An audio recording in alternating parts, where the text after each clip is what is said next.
Hello students, मेरा नाम आकांक्षा है और स्वागत है आपका कैरियर पावर दिल्ली ब्रांच में। आज हम डिविजिबिलिटी रूल का थर्ड पार्ट करेंगे। तो आज हम डिविजिबिलिटी रूल में 7, 11 और 13 की डिविजिबिलिटी रूल पता करेंगे और एसएससी और बैंकिंग में जो पिछले साल आए हुए क्वेश्चंस हैं उनको सॉल्व करेंगे। तो आइए समझते हैं 7, 11 और 13। तो इसका रूल क्या है? ये तीनों के सेम ही एक ही मेथड है, तीनों में सेम ही मेथड यूज होगा। तो सबसे पहले क्या है कि हम जो भी कोई नंबर दिया है तो 3 डिजिट्स राइट हैंड साइड की 3 डिजिट्स का पेयर बना लेंगे। जैसे ये एग्जाम्पल है, आई थिंक आपको शायद ना दिख रहा हो तो थोड़ा सा बड़ा कर देते हैं। 68761। तो क्या है, 3 डिजिट्स हम ले लेंगे और राइट हैंड साइड से बनाते चले जाएंगे लाइक दैट। ठीक है, फिर add alternate pairs and take differences. Alternate pairs मतलब एक छोड़ के एक, जैसे कि ये थर्ड पेयर हो गया, तो इसको छोड़ के ये और ये वाला पेयर दैट इज 761 प्लस 000 क्या मिला हमको? 761। अल्टरनेट पेयर्स को ऐड करेंगे और फिर डिफरेंस लेंगे, 761 माइनस 68। तो क्या मिला हमको? ये मिला हमको 693। 11 में से 8 गई, 3 बचेंगी, 15 में से 6, 9 एंड 6, 693। अब ये if differences is divisible by 7, 11, 13 then number will be divisible by 7, 11, 13 respectively. That means कि अगर जो नंबर हमें 693 मिला है, अगर ये 7 से डिवाइड हो रहा है तो ये नंबर पूरा इस नंबर को डिवाइड करेगा। तो देखते हैं 7 से ये कर रहा है 7 अट्ठे 56, 93 और 9, हाँ 99 टाइम्स कर रहा है। तो ये 7 इसको डिवाइड कर रहा है, दैट मीन्स 7 इस नंबर को भी डिवाइड कर रहा होगा। फिर 11, क्या 11 डिवाइड कर रहा है? यस, 11 भी डिवाइड कर रहा है 63 टाइम्स। तो ये 11 भी इस पूरे नंबर को डिवाइड कर रहा होगा। क्या 13 डिवाइड कर रहा है इस नंबर को? 13 नहीं कर रहा है, तो इसका मतलब 13 इस नंबर को डिवाइड नहीं कर रहा होगा। तो आइए समझते हैं अगला क्वेश्चन।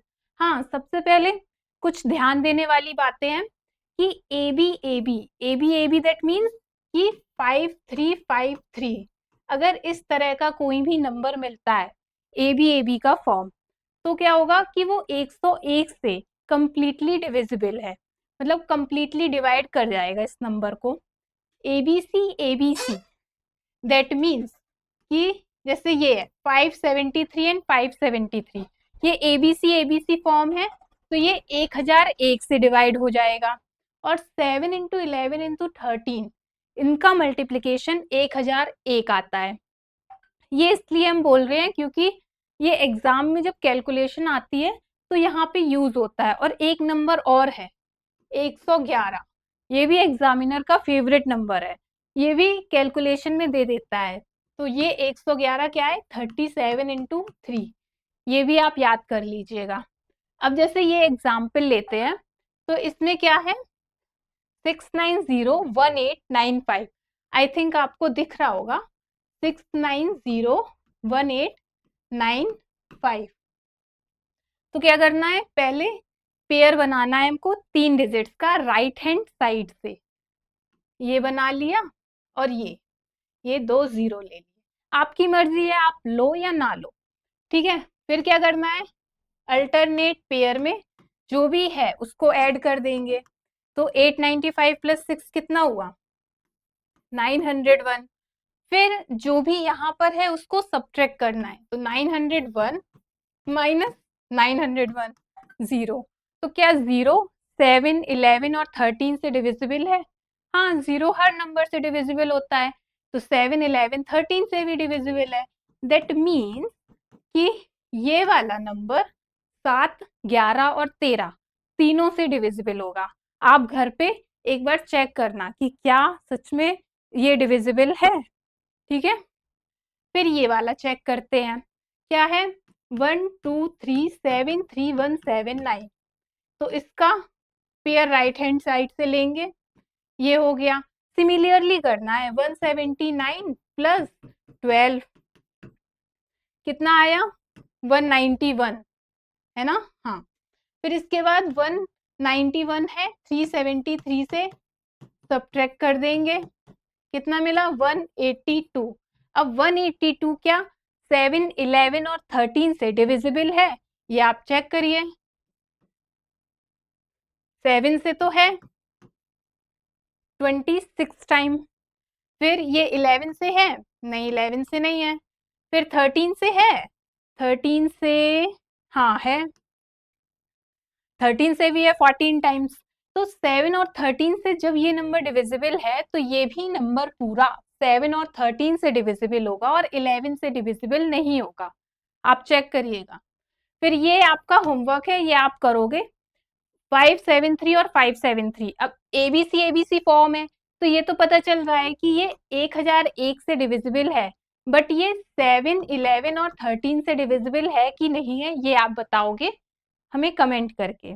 अब नेक्स्ट क्वेश्चन जो आए हुए हैं वो देखते हैं, लेकिन उससे पहले 11 का एक डिविजिबिलिटी रूल है, सेकंड मेथड है, क्योंकि मोस्टली ये वाला रूल ज्यादा अप्लाई होता है, क्योंकि जब हमें क्वेश्चन में एक्स वाई टर्म्स बीच में दे देते हैं तो हम इसका यूज करते हैं, तो यहाँ पे ये यूज होता है। तो इसका क्या रूल है कि सबसे पहले कोई हमें एग्जाम्पल दिया गया, एड इवन प्लेसेस डिजिट, जो भी इवन प्लेस पे हैं उनको हम ऐड कर लेंगे, ठीक है।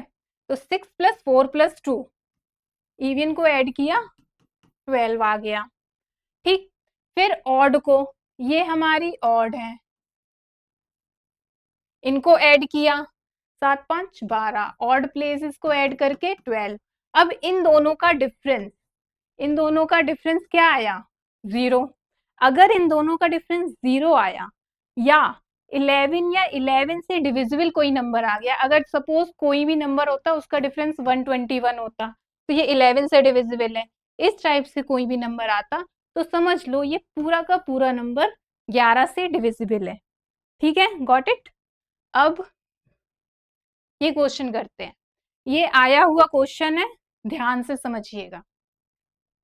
यदि 9 अंकों की संख्या में दी गई है, क्या दी गई है 3 2 x 4 1 1 5 y 2,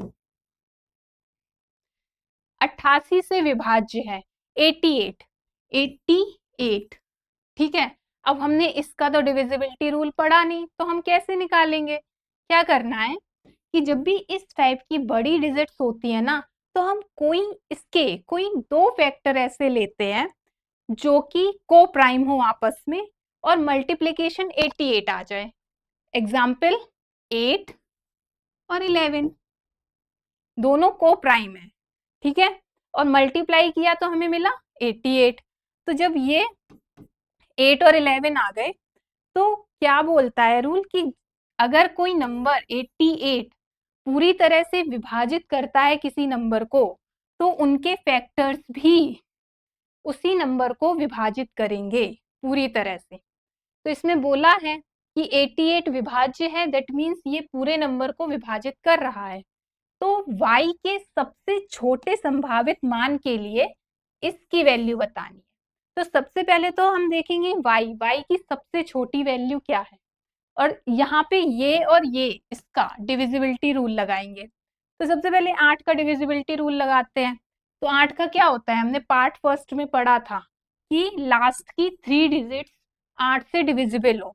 तो 5y2, y 0 लिया तो क्या 502 8 से डिविजिबल हो रहा है, नहीं हो रहा है। अब क्या किया y1 लिया, y1 लिया तो हमें मिला 512, तो क्या ये 8 से डिविजिबल है, हाँ है। तो 8 छंग 48 और 8 चौक 32, 64 टाइम्स ये जा रहा है, तो ये डिविजिबल है। तो y की मिनिमम वैल्यू जो हो गई वो 1 हो गई, ठीक है। अब y की वैल्यू निकल आई, अब हमें चाहिए 11 का। अभी हमने 11 का डिविजिबिलिटी रूल पढ़ा, क्या पढ़ा, ऑड इवन वाला, कि इवन नंबर में जो हैं उनको ऐड कर लेंगे प्लस ऑड वालों को ऐड कर लेंगे। तो ऐड करते हैं 2 4 6 7 7 प्लस वाई, और ऑड वाले में 3 plus x plus 1 3 4 4 5 4 9 10 11 11 plus x. ठीक है, अब y की वैल्यू 1 हो गई तो 8 मिल गया। अब इन दोनों का डिफरेंस करना था तो हम क्या करेंगे, 11 प्लस एक्स और इधर -8 y क्योंकि 1 है हमारा, तो हमें क्या मिल गया 3 प्लस एक्स। अब ये डिविजिबिलिटी रूल में क्या होता है कि 3 प्लस एक्स 11 के डिविजिबल होगा तो x की इधर क्या वैल्यू रखें कि 11 से ये कंप्लीटली डिविजिबल हो जाए। x की 1 नहीं, 2 नहीं, 3 नहीं, 4 नहीं, 5 8 नहीं, 6 7 8 8 आएगी। 8 आएगी तो 3 प्लस 8 इज इक्वल टू 11 जो कि कंप्लीटली डिविजिबल है। तो x की वैल्यू क्या मिल गई हमें 8, तो x की वैल्यू 8 मिल गई, y की वैल्यू 1, तो 4x माइनस y की निकालनी है, दैट मीन्स 4 इंटू 8 माइनस 1, तो 31 हमारा आंसर हो गया। ठीक है, तो 31 हमारा आंसर। अब नेक्स्ट क्वेश्चन, ये नेक्स्ट क्वेश्चन आप करोगे, 11 की डिविजिबिलिटी पता चल गई ना, तो नेक्स्ट आप करोगे। Thank you.